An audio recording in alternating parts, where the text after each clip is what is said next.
Hello everyone and welcome back to the FTB spot. Today I'm going to be showing you my watermill designs and going through the couple different ways that you can use the watermills, how much power they output and all those types of things. I'm here in my basement. I have a bunch of watermills. That's going to be my primary source of power for a little bit here until I can get something else. I like how it's renewable and it's just unlimited. You don't have to worry about fuel so much with these guys. I am going to get solar panels in just a little bit, but I need to go to the nether first for that. So we're stuck with watermills for a little bit of time here. Now there's two ways that watermills can work. The first way, which I'm using, as you can see here, is by surrounding it with water in a 3x3 square. So you can see there's 1, 2, 3. If you don't count this section, there's 3 blocks of water here. Basically, you're just surrounding it on all sides. And I actually am going to give you guys a little bit better view of what is going on. I'm going to put a door here. There we go.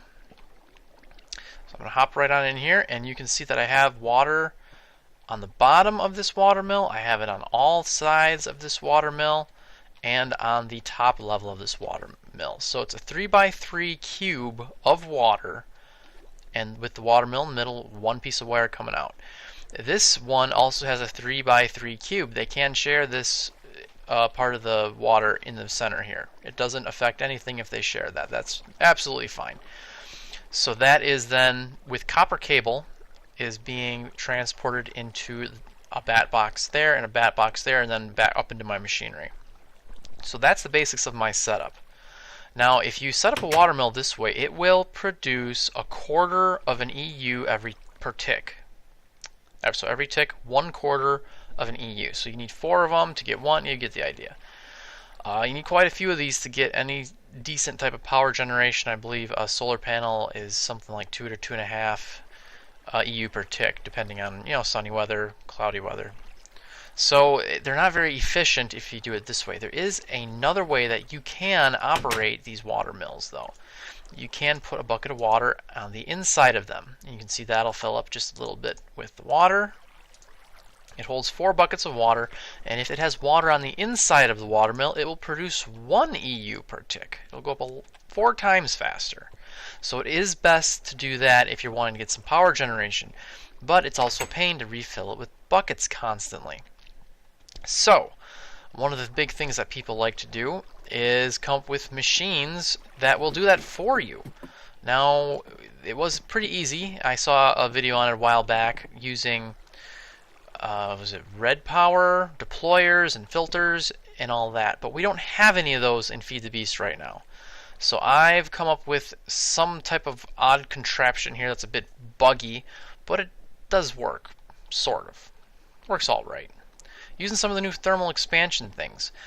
And a diamond transport pipe. Yeah, I had used 2 of my precious diamonds. I have 6 left, just so I could show you guys this little layout here. So let me show you what we got. We have an aqueous accumulator, which I went over before, 2 blocks of water. As one of the comments said, that makes it go up a lot faster, and you can see it is full all the way. This right here is a new piece of machinery. It's called the Liquid Transposer. You can set this one. It has all the same panels on the sides, tells you how much, maximum of 4 MJ. Filled it up with my steam engine here, so we have enough to show this demonstration. And you can choose whether you want to fill a bucket, which is what it's set at, with this bucket symbol right in the middle here, or you can make it empty the bucket. You can also do the same with cells. You can fill or empty a cell. So this method here, I'm using buckets, but you could also use cells made out of tin. That would work just as well. It'd probably be a little bit cheaper than using buckets. I should have done that, but I wasn't thinking, and I made my buckets. So what this is supposed to do is you put the bucket in here. It's going to fill the bucket, transport this up into the diamond pipe. The full water bucket will go up into the watermill.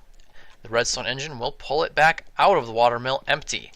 And then it will hit the diamond pipe again, and the empty bucket will go towards the red side and push it back into the liquid transposer. And you can see I have the blue side set up over here for the input, and the red side of the liquid transposer set on the output. So that is important to do that. And I found that in the watermill, oh, I do have a battery in there.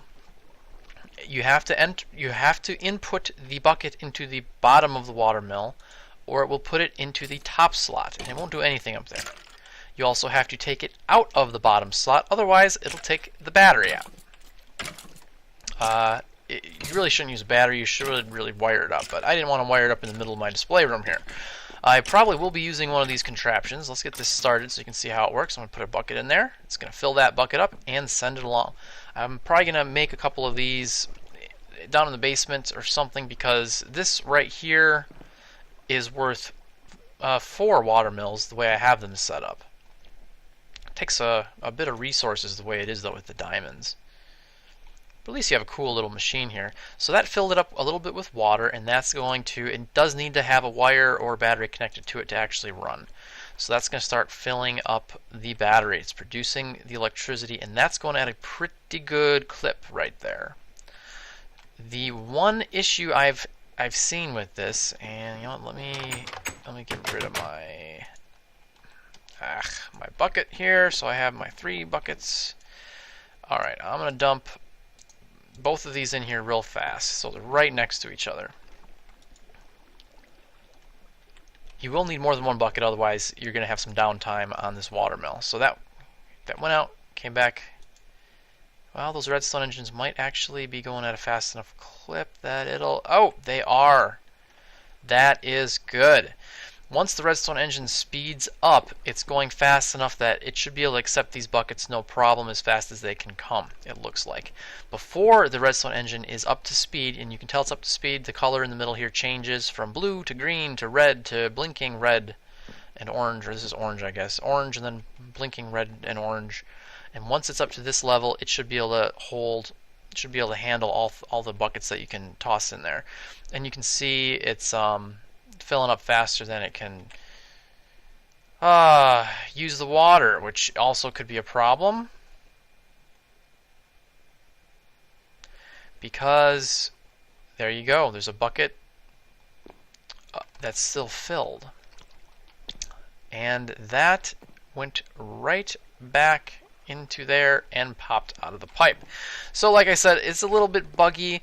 It could do with some chests or maybe obsidian pipes, something like that. But this is one way that you can actually fill this thing automatically without having the filters and the deployers and the pump. I think it was a pump and a filter, something like that. I never made that setup. But this will actually work for you if you want to use some higher output there. So feel free to mess around with it. I was thinking about trying to use some gates and whatnot, but you need an assembly table to make those. I'm not there yet, so I just use the diamond pipe. If you do have any questions on this, please do let me know, and do let me know if you come up with a good way to do this, to stop any buckets from coming out, popping out, whether you're using obsidian pipes or chests to help sort it. We don't have insertion pipes. We don't have the advanced wood pipe. See, there's no pipe in there. So if I had something like that, this would be a lot easier, and I could make this pretty easily. But it's a little bit more difficult. I'm wondering if the obsidian pipes would be the way to go, or actually one thing I was thinking of was perhaps another diamond pipe, or 2 even, somehow in here, so that it would loop the buckets of full water back into there until they were emptied out. Something along those lines. The only danger is that if you have 2 buckets stacked right on top of each other, one might pop out because the redstone engine can't pull them fast enough. But this liquid transposer,